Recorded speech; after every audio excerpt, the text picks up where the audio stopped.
Jadi julukan sejuta angkot itu jelek banget dan banyak mudaratnya kalau menurut saya. Reformasi angkot, reformasi angkutan kota. Ini nanti akan jadi listrik semua. Listrik semua? Iya, ya, satu Bogor tambah macet. Ya. Kedua, Bogor dicap kota intoleran. Ya. Dan yang ketiga, Bogor dianggap kota yang semakin tidak bersih. Nah, politik itu perlu regenerasi. Ya. Demokrasi itu tanpa regenerasi itu basa-basi aja. Kepala daerah ini sebagian besar kawin paksa kok.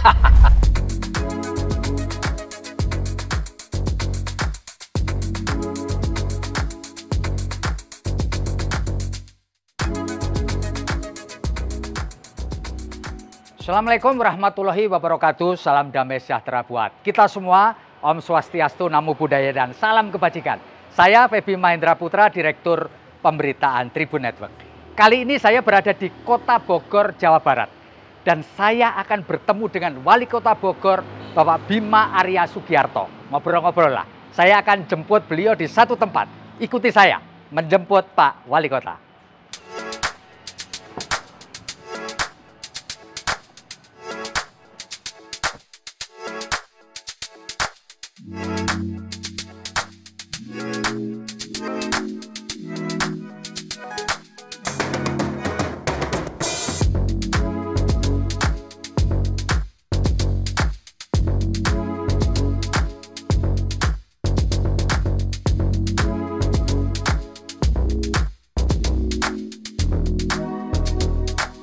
Kota Bogor memang dikenal sebagai kota hujan. Tapi Kota Bogor juga mendapat julukan sebagai kota angkot. Mengapa? Karena ribuan angkot di kota ini memenuhi jalan-jalan dan dampaknya menimbulkan kesemerawutan lalu lintas. Dan kita kepingin tahu ini, pemerintah Kota Bogor dalam hal ini adalah Wali Kota Bogor, Bima Arya Sugiarto, mengatur kota ini supaya nyaman, aman, polusinya terkendali, dan tentu saja kalau bisa sih kota ini kemacetannya berkurang. Nanti kita akan ngobrol dengan Pak Bima Arya. Kita jemput ngobrol seputar bagaimana kita mengatur kota ini supaya menjadi kota nyaman dan ramah lingkungan.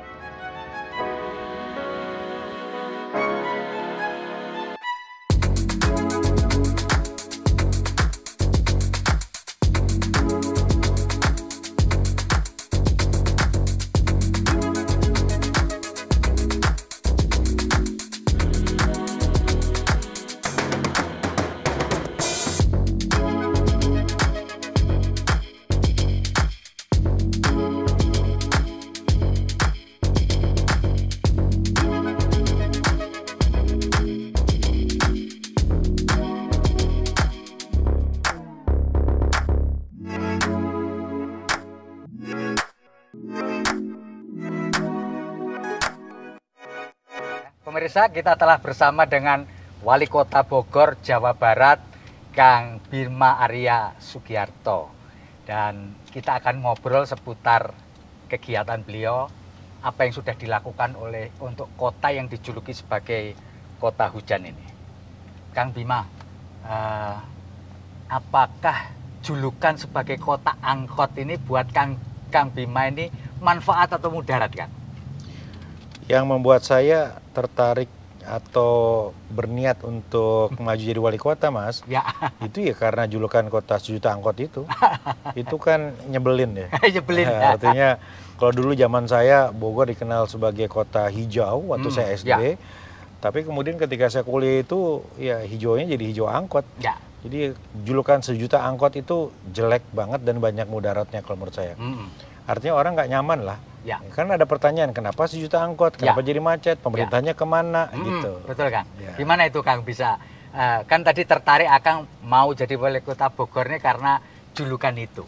Ya. Apa yang telah Akang lakukan, Kang Bima lakukan untuk mengatasi persoalan itu? Wah, ini panjang banget nih jawabannya. Panjang banget ya. Tapi begini, yang pertama harus dilakukan menurut saya, bukan hanya mengatur semutnya, tetapi mengatur gulanya. Oh gitu ya. Jadi bukan angkotnya aja yang diatur, tetapi pusat-pusat keramaiannya. Artinya terjadilah perencanaan yang lebih matang, bagaimana mendesain kota. Selama ini kan semuanya bertumpuk loh Mas di pusat kota ini. Ya, pusat pendidikan, pemerintahan, hiburan, ibadah, semua di pusat kota. Ngumpul semua gitu ya? Jadi Kota Bogor penduduk 1 juta, kabupaten 5 juta, semuanya numpuk ke tengah kota. Makanya bertahap kita mulai geser, kita mengembangkan daerah di Bogor Utara, kemudian ada juga di Bogor Barat, ya, di Tanah Sareal, bahkan kita perketat juga izin untuk mendirikan hotel dan lain-lain di pusat kota. Nah, bahkan ini balai kota mau kita pindahkan, lokasi udah siap gitu. Jadi satu, memindahkan atau mengatur gulanya.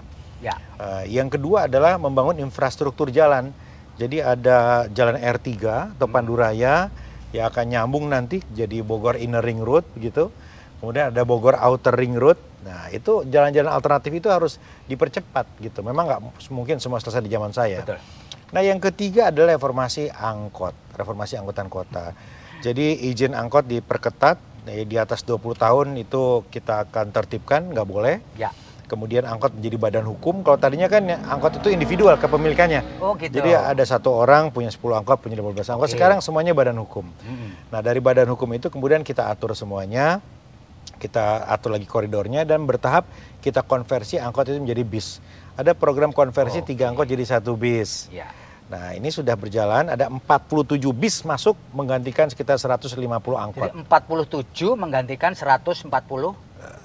Menggantikan sekitar 150. Oh, 150 kan satu bis menggantikan 3 angkot. Jadi setiap satu bis masuk 3 angkot hilang. Nah, ini sekarang nanti akan nambah lagi di akhir tahun ya. Nah, itu secara bertahap kita lakukan dan nanti angkot ini akan bergeser tidak ada di pusat kota tapi di ujung aja. Di pinggir. Kang, kalau boleh tahu Kang, pendataan dari pemerintah kota sampai sekarang ini jumlah angkot itu total berapa? Ketika saya jadi wali kota itu 3.412 Mas. 3.412, jadi bukan 1 juta angkot. Jadi Bogor bukan 1 juta angkot. Nah, sekarang mungkin ya menurut saya antara 1.500 sampai 2.000 lah. Sudah jauh lebih berkurang sebetulnya sekarang. Nah, akhir tahun ini kita targetkan di sekeliling Istana Kebun Raya ini nggak ada lagi angkot. Jadi bertahap kita geser ke pinggir. Nah, sekarang bus Kang ya, tadi kan bus yang akan alat transportasi yang akan dimunculin bus ya. Nah, supaya bus-bus ini juga tidak menimbulkan emisi gas buang terlalu banyak, apa yang perlu dilakukan? Apakah satu saat nanti bus ini akan menjadi bus hybrid atau bus elektrik atau apa Kang? Ini nanti akan jadi listrik semua. Listrik semua? Iya, bahkan ini tahun ini kita sedang membahas peraturan daerah atau perda tentang transportasi. Jadi begitu perda ini disahkan, maka kita bisa mensubsidi operator angkutan kota. Jadi angkutan kota yang sekarang beroperasi di pusat kota ini akan bergeser jadi feeder di pinggir supaya nanti diumpankan masuk menjadi bis bis ya. Tetapi yang di pinggir ini kita usahakan listrik gitu. Jadi nanti si pengusaha angkotnya itu akan beli unit listrik, tetapi kita akan subsidi untuk operasionalnya. Nah, ini melalui perda ini. Gitu kira-kira rencananya. Nah, so far ini bis-bis ini masih bis konvensional ya, Kang? Belum menjadi bis hybrid atau bis elektrik, karena masih mahal sekali, Nah, kita akan mulai dengan angkot yang feeder nanti di pinggir. Kang, untuk ini Kota Bogor ini kan kota tujuan orang ya, Bang? Nah, Kang, supaya Kota Bogor ini tidak terjebak kemacetan ini, apa ya yang perlu kita atur supaya lebih nyaman, lebih banyak orang menggunakan pedestrian dan seterusnya kan? Ya, satu itu tadi ya, membangun pedestrian. Kita lihat ya, Mas, ini pedestrian ini ini kan kita bangun tahun 2015 dengan anggaran 30 miliar sekeliling Istana Kebun Raya dan banyak lagi jalur-jalur pedestrian yang membuat orang mau jalan kaki. Ini membangun kultur. Membangun kultur supaya mau jalan kaki, mau cari shelter gitu ya. Nah, yang kedua adalah memperbaiki kualitas transportasi publik sehingga orang kalau ke Bogor bisa naik itu. Nah, sekarang ini banyak yang sudah mulai naik kereta kalau mau ke Bogor. Kemudian naik dari stasiun kereta akan nyambung naik bis kita untuk nyambung ke beberapa titik di Kota Bogor. Dan bahkan setiap weekend ini ada bis gratis, bis uncal. Wisatawan bisa pakai itu. Jadi silahkan ke Balai Kota Bogor, nanti muter-muter pakai bis uncal itu. Iya. Kang, Bogor itu dulu dikenal sebagai kota hujan, kota hijau, kota sejuk lah. Tapi climate change ini membuat seluruh dunia ini termasuk Bogor naik ini suhunya. Apa komentar Abang ini, Akang, soal naiknya suhu di sejumlah kota, tentu saja Bogor, Kang? Belajar dari pengalaman Surabaya, suhu udara itu bahkan bisa dikendalikan dan berkurang ya Surabaya itu karena adanya penghijauan, adanya upaya pengendalian iklim dan lain-lain. Nah, di Bogor kita lakukan gerakan menanam, gerakan lubang biopori. Oh, biopori juga ya? Biopori, kemudian mengelola sampah, sampah plastik kita urai, kemudian juga mulai kita masuk ke era mobil listrik ya. Saya menggunakan mobil listrik, kita bangun stasiun pengisian kendaraan listrik umum, ada 10 sekarang di Bogor. Di Bogor ya, SPKLU ya, Kang? SPKLU kita bangun itu. Nah, kemudian juga secara bertahap gitu ya. Seperti yang saya sampaikan tadi, kita mulai juga mengelola sampah dari hulu ke hilir sehingga mengurangi polusi, pembakaran dan lain-lain gitu. Ya, Kang, Akang tadi kan sudah bilang mulai menggunakan mobil listrik. Presiden beberapa waktu yang lalu juga minta supaya para kepala daerah dan organisasi-organisasi di bawah pemerintahan daerah mulai menggunakan kendaraan-kendaraan yang ramah lingkungan. Kalau di Pemkot Bogor gimana, Kang? Sudah, jadi sejak tahun lalu saya pakai mobil listrik, saya dan Pak Wakil. Kemudian motor-motor kita mulai diganti. Motor-motor operasional? Ya, motor-motor operasional menjadi motor listrik. Kita bangun SPKLU tadi 10, kerjasama dengan PLN. Dan ke depan itu angkot-angkot akan bertahap menjadi angkot listrik. Oke. Kalau ada nggak, Kang, di antara konversi dari mobil konvensional ke mobil listrik itu yang menggunakan teknologi hybrid, Kang? Atau langsung saja? Oh ya, kalau sekarang kan sudah keluar aturannya, pemerintah pusat mensubsidi untuk konversi itu. Jadi itu sudah nggak hybrid ya, langsung ya? Iya langsung ya, jadi dari konvensional kemudian menjadi listrik dengan disubsidi oleh pemerintah pusat. Itu efektif nggak, Kang, untuk bisa mengubah orang dari penggunaan mobil konvensional atau kendaraan konvensional, baik motor maupun mobil ke... Memang harus diuji berapa tahun ke depan, tapi saya kira itu harus dicoba lah. Harus dicoba, karena kan kita meng-create supply dan demand. Ya, ketika terbukti maka akan banyak demand-nya, maka akan terbangun kulturnya. Makanya saya di Bogor ini mendorong untuk memperbanyak SPKLU, ini untuk merespon permintaan warga yang sekarang sudah semakin banyak menggunakan mobil listrik. Kang, kalau menurut Kang Bima, apa sih yang membuat ekosistem kendaraan ramah lingkungan itu kurang laju dibandingkan dengan negara-negara tetangga kita, Kang? Nomor satu karena edukasi ya, banyak yang mungkin berpikir nggak efektif, nanti ngisinya di mana, apakah kuat di tanjakan.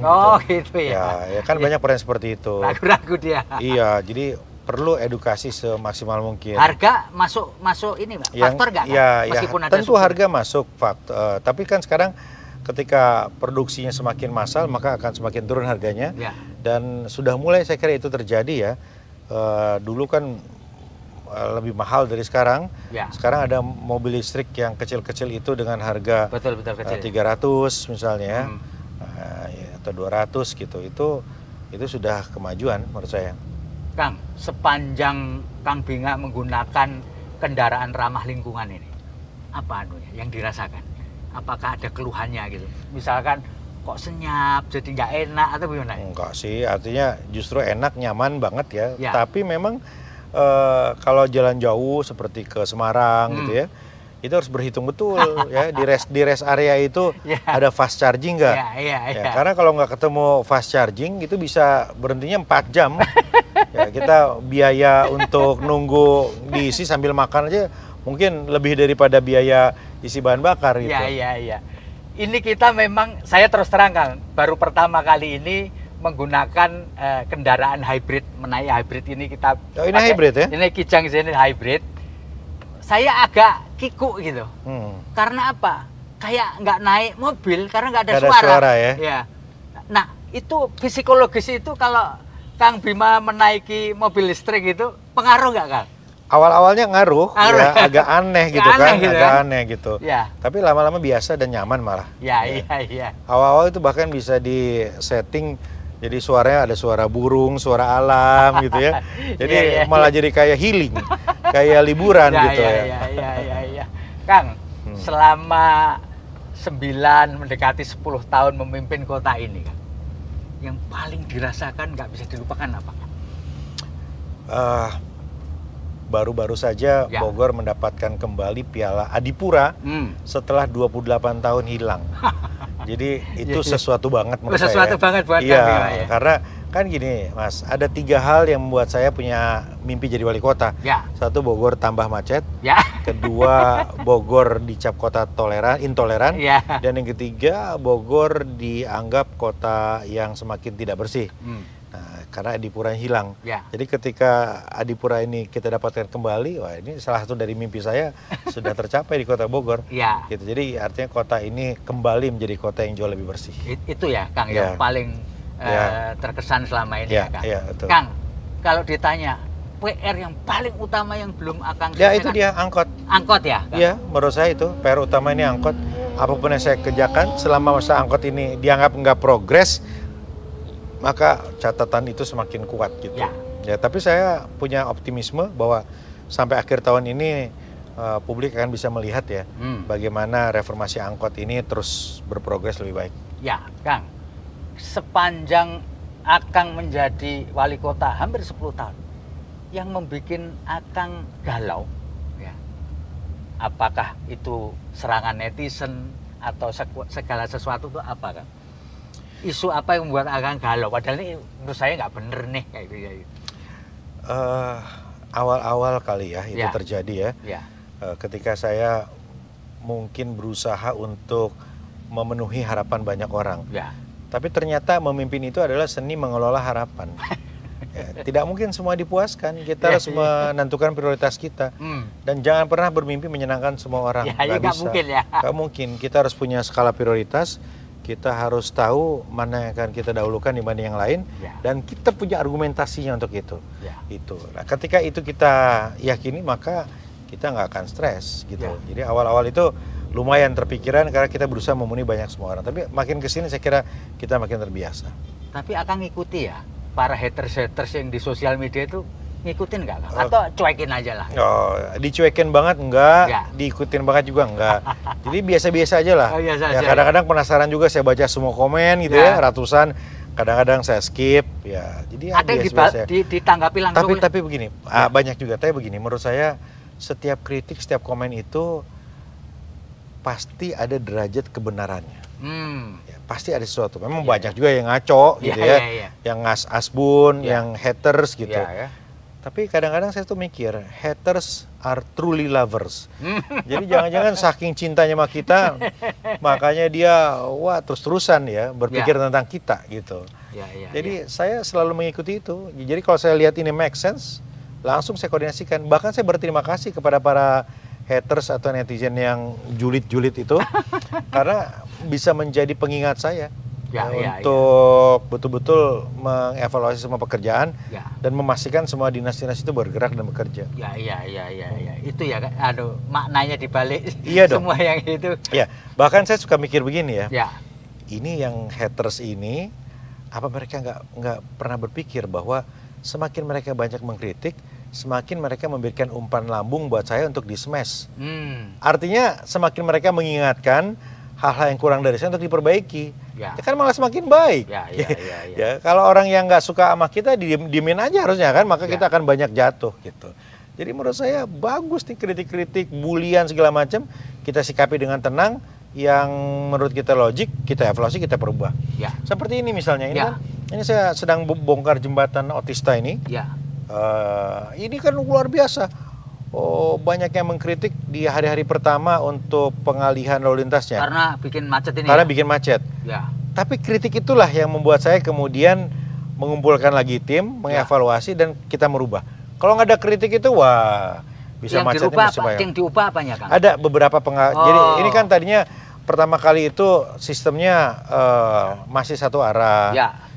Tapi kemudian saran warga yang disuarakan melalui medsos, kemudian minta untuk dikembalikan lagi 2 arah.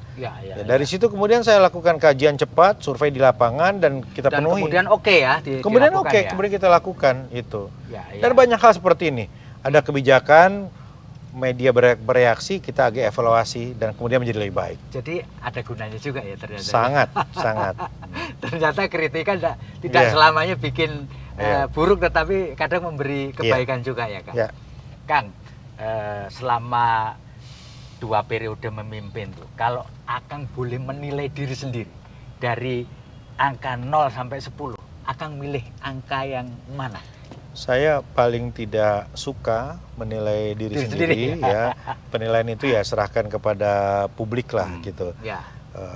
Tetapi memang capaian itu harus juga diakui sebagai satu prestasi supaya bisa memotivasi. Ya makanya saya sering dalam briefing staff itu selain mengevaluasi, mengkritik, menegur, juga menyemangati. Saya bilang kita harus bangga sama Adipura ini. Adipura ini hasil kerja keras kita semua. Ketika kemarin di Makassar, Bogor itu dinobatkan menjadi pemerintah kota nomor 4 dengan kinerja terbaik di Indonesia. Itu saya bangga sekali. Ya, saya di briefing saya bilang ini saya bangga sekali. Terima kasih untuk semuanya, ini kerja keras semuanya. Jadi bukan pamer, bukan mengklaim, tapi ini adalah bukti bahwa kalau kerja keras, kalau semuanya berkolaborasi, maka tidak ada yang tidak bisa. Gitu. Ya.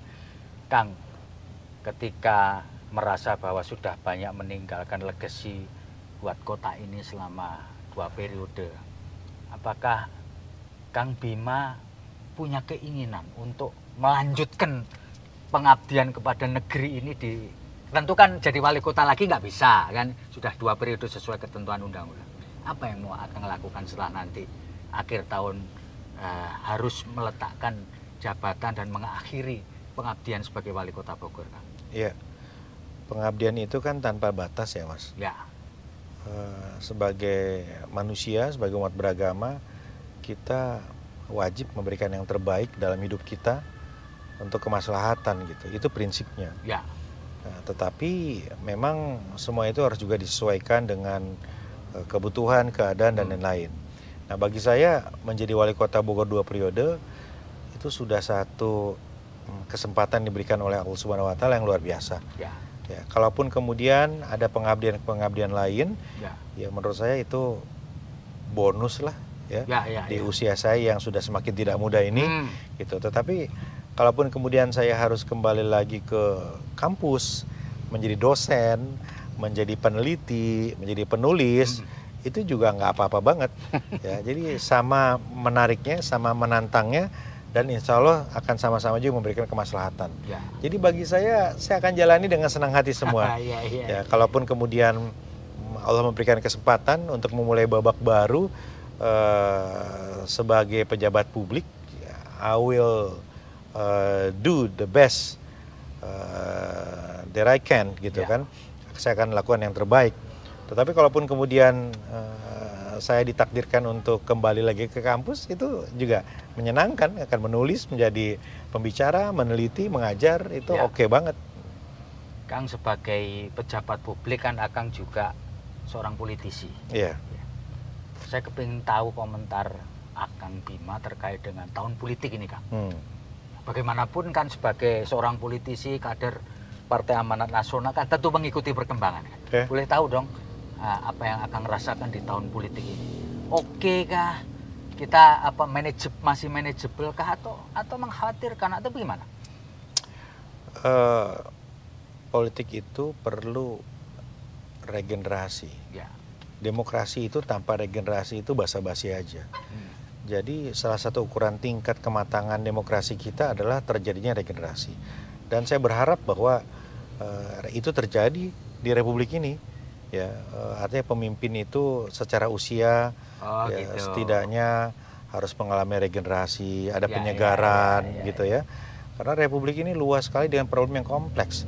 Harus dipimpin oleh orang-orang yang menurut saya punya kapasitas ya dalam hal pergerakan fisik, pemikiran dan sebagainya. Artinya regenerasi itu harus orang muda begitu lah? Menurut saya akhirnya muda itu relatif ya. Tapi paling tidak ya jangan tua-tua amat lah ya. Dan kita berbicara bukan hanya satu orang ya. Saya tidak hanya berbicara soal presiden.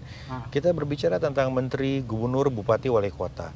Ya, jadi harus ada regenerasi secara alamiah. Itu poin pertama. Poin kedua adalah ya demokrasi itu adalah partisipasi. Jadi jangan dibatasi. Ya, kalau saya setujunya ya semua partai boleh nyalonin presiden. Artinya kan gitu. Sebenarnya presiden threshold itu sudah nggak zaman gitu ya? Sebenarnya menurut saya begitu. Ya, artinya sama juga kayak bupati, wali kota ya silakan aja. Semua partai boleh mencalonkan. Harusnya seperti itu. Nah, sekarang kan kalau ada threshold, maka partai dipaksa untuk berkoalisi. Belum tentu presiden dan wakilnya cocok. Sama seperti belum tentu wali kota dan wakilnya cocok. Karena dipaksa berkoalisi karena ada threshold tadi. Ya kawin paksa lah ya. Kawin paksa jadinya. Kepala daerah ini sebagian besar kawin paksa kok. Banyak yang begitu gitu loh. Baru periode kedua punya keleluasaan memilih Mas. Gitu. Nah artinya ya bicara soal Pilpres juga saya berharap ya partai politik betul-betul menjadi cerminan dari suara rakyat maunya siapa dan kemana. Tapi menurut analisa dan kepercayaan atau prediksi Kang Bima itu nanti ketika di 2024 itu kita bisa menjalani ini seperti pemilu-pemilu sebelumnya atau bagaimana Kang?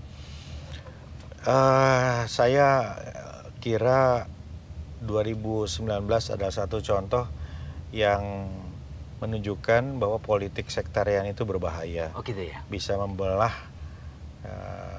dan bisa memecah gitu. Nah karena itu mumpung masih ada waktu ini, nah, kita harus menyadari bahwa pola-pola koalisi yang harus dilakukan itu juga menimbang faktor itu. Dan jangan pernah isu-isu sektarian, isu SARA itu diangkat untuk menjadi komoditas politik aja. Itu.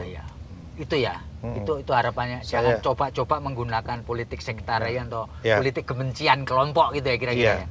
Ya, Kang, kalau boleh saya tahu ini Kang. Akang kan politisi berkhidmat di PAN gitu. Kenapa sih PAN sampai sekarang belum menentukan sikap yang jelas itu? Padahal kan pemilu Pilpres ini kan nggak lama lagi Kang. Bisa memberi pendapat Kang? Sebenarnya bukan PAN saja ya. Sekarang siapa yang udah jelas untuk presiden wakil presidennya kan nggak ada. Karena banyak yang ditunggu di sini. Ya masih sangat dinamis terkait figur wakil presiden. Ini kan saling menunggu. Ini kalau ini dipasangkan, dilakukannya harus dengan ini dan sebagainya. Kan gini Mas intinya. Ada keperluan pemenangan, ada keperluan pemerintahan dan ada keperluan pasca pemerintahan. Idealnya pasangan itu memperkuat tiga-tiganya. Jadi kalau saya milih sampean, maka akan memperkuat dan pemenangan, pemerintahan dan pasca pemerintahan aman. Tapi seringkali itu nggak ketemu. Ya, si A misalnya, wah ini kalau berpasangan dengan itu kita menang nih. Tapi jangan-jangan begitu menang jadi ancaman, saking kuatnya. Nah itu pilihan yang tidak mudah menurut saya. Jadi bisa dipahami kalau sampai hari ini ibaratnya semua saling mengunci gitu. Cuman catatan saya adalah ini kan kemudian menunjukkan juga bahwa partai politik itu seolah menjadi pragmatis. Jadi bukan soal ideologi, bukan soal kebijakan, tetapi lebih kepada hitung-hitungan elektoral saja, pragmatis. Jadi warga kan melihat begitu, pemilih melihat begitu. Ini kok cair banget ya? Semua bisa ketemu, semua mungkin terjadi. Banget, ini menawarkan itu gitu. Saya juga politisi, ya. Tapi ini otokritik bagi kita semua. Ya, kok semua seolah tanpa sekat ideologi, gitu. Jadi pragmatis banget gitu. Itu ya pragmatisme itu yang bikin kita galau gitu ya, Kang. Ya, Kang. Kalau boleh saya tahu ini, kan kemarin MK ini sudah memutuskan bahwa sistem pemilu kita adalah proporsional daftar terbuka. Akang happy nggak dengan putusan? Sangat happy. Itu karena kan saya bilang tadi, demokrasi itu partisipasi. Jadi warga memiliki opsi pilihan yang banyak ketika daftar itu terbuka. Kalau nggak kembali lagi ke zaman masa lalu di mana elit partai yang menentukan. Itu esensinya. Bahwa kemudian terjadi misalnya katakanlah biaya politik yang membengkak dan sebagainya. Rumit. Ya kan, penghitungan suaranya, percetakan. Ya kita perbaiki masing-masing aspek. Bagaimana caranya lebih murah, bagaimana caranya melakukan pendidikan politik kepada pemilih. Jadi jangan malas, kita kan kecenderungan gitu Mas. Ini ada kurang sedikit, ganti sistem gitu. Ibaratnya orang nikah nih, nggak cocok dikit, waduh gua ceraiin deh. Nggak cocok, ganti. Kan nggak begitu. Kita saling memperbaiki. Sistem juga begitu, perbaiki. Jangan mudah patah arang. Ya termasuk sebetulnya pilkada serentak ini saya kurang cocok misalnya sedari dulu. Ya? Iya. Kenapa karena kurang ya, cocok ya? Sangat berbahaya. Satu sangat berbahaya kalau serentak ya. Ini kalau terjadi gugat-menggugat nanti nggak stabil semua misalnya. Kemudian isu lokal dan isu nasional itu nanti akan saling berhimpitan dan nggak akan terartikulasikan dengan baik. Ya misalnya Pilkada Bogor bersatu dengan Pilgub Jawa Barat, bersatu dengan Pilpres misalnya gitu kan. Terus isunya yang mana kan orang terlalu bingung. Tapi kalau Pilkada Bogor sendiri maka orang akan fokus pada gagasan ditawarkan. Nah, seperti itu. Nah, tapi ya sudahlah, ini sudah terjadi. Tapi ke depan menurut saya harus dievaluasi ya. Iya, jangan hanya karena wah ini kemahalan langsung. Ya, kan memang beberapa waktu pertimbangannya adalah biaya kan untuk penghematan kan. Tapi memang ada risiko yang harus kita. Demokrasi itu selalu berisiko. Tapi so far menurut saya kita ini oke loh. Demokrasi dengan tingkat paling rumit di dunia, tapi sekaligus relatif damai. Tidak ada konflik berdarah-darah seperti di Afrika misalnya ya, atau di beberapa negara di Asia, ya bahkan di Filipina yang selalu dikudeta hasilnya gitu. Tapi sebenarnya kita ini oke juga ya. Menurut saya begitu, makanya jangan mudah-mudah membolak-balikan sistem. Gitu. Iya. Baik, para pemirsa, kita sudah ngobrol panjang dengan Kang Bima Arya, Wali Kota Bogor, dan tentu saja ini sangat berguna. Bagaimanapun kita perlu tahu seorang kepala daerah mempunyai kinerja yang telah dilakukan secara optimal, dan kita harapkan Kang Bima Arya nanti setelah selesai jadi wali kota tetap bisa mengabdikan dirinya dalam bidang apapun ya Kang ya. Insya Allah. Untuk negeri ini supaya kita semua makin kesana makin menjadi bangsa yang besar. Saya Feby Mahendra Putra pamit undur diri.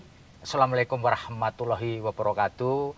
Salam damai sejahtera buat kita semua. Om Santi Santi Om. Namo Buddhaya. Salam kebajikan dan jangan lupa tetap bahagia. Kita ketemu lagi.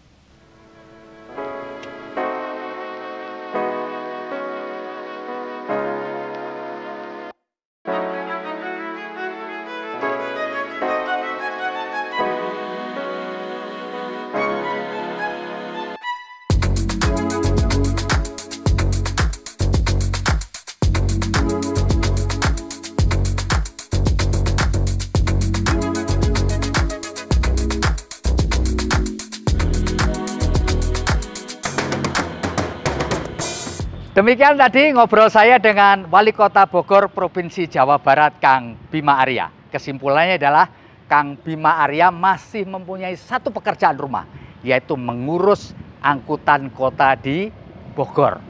Sebagai kota yang diberi julukan 1 juta angkot. Itu hanya istilah saja untuk menunjukkan betapa banyaknya angkot di kota ini. Saya Feby Mahendra Putra, pamit undur diri. Dan kita akan bertemu lagi dalam kesempatan berikutnya untuk ngobrol dengan tokoh yang lainnya.